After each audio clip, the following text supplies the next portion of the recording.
ہم سب سے پہلے مذہبی بنیاد پر آپ کو سدھرنے کی اور اپنی قوم کو سدھارنے کی تلقین کرتے ہیں۔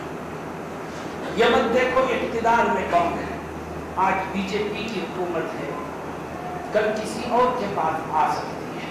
مسلمانوں، میرا تمہارا عقیدہ ہے کہ اس روح زمین پر اصل حکومت تو اللہ ہے، جو اقتدار میں بیٹھا ہے اس کے دل کا مالک تو خدا ہے۔ وہ چاہے تو ہمارے لیے دل میں محبت کو پیدا کر دے اور چاہے تو ہمارے لیے دل میں نفرت کو پیدا کر دے، کرنے والی ذات اللہ ہے۔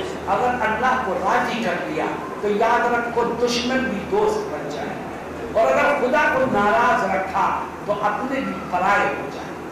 اس لیے پہلی چیز یہ ہے کہ آؤ ہم اور آپ طے کریں کہ ہم زندگی کے ہر قدم پر ہر حرام سے، گناہ سے بچنے کی۔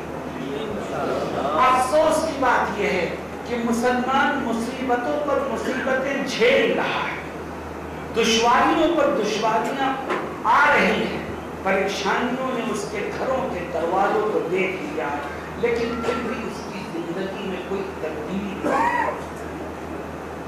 اللہ قرآن میں کیا کہتا ہے؟ مجھے تمہاری ضرورت نہیں، تمہیں میری ضرورت ہے۔ مجھے تمہاری نمازوں کی ضرورت نہیں، تمہارے سجدوں کی ضرورت نہیں، تمہارے روزوں کی ضرورت نہیں، میں تو بہت بے نیاز ہوں، تمہیں میری ضرورت ہے۔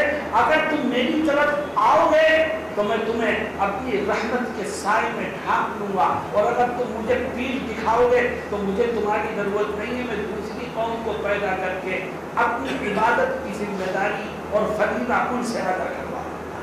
وَإِن تَتَوَلَّوْا يَسْتَبْدِلْ قَوْمًا غَيْرَكُمْ ثُمَّ لَا يَكُونُوا أَمْثَالَكُمْ۔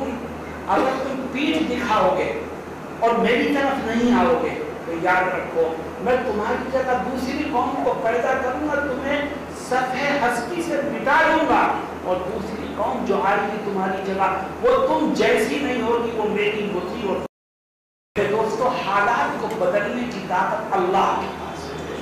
میں یہ دنیا کی یا ہندوستان کی کوئی تنظیم یا سرکار پر بیٹھا ہوا کوئی حاکم اگر یہ کہے میں حالات کو بدل سکتا ہوں تو وہ جھوٹا ہے۔ رب ذوالجلال کیا کہتا ہے؟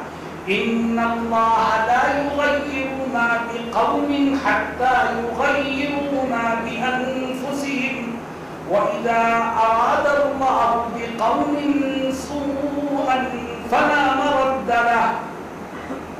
اللہ کہتا ہے کہ جب قوم کوئی مصیبت میں پھنستی ہے تو جب تک وہ قوم اپنی زندگی میں سدھار نہیں پیدا کرتی، جب تک قوم اپنے اندر بدلاؤ نہیں لاتی، اس وقت تک میں بھی اس قوم کے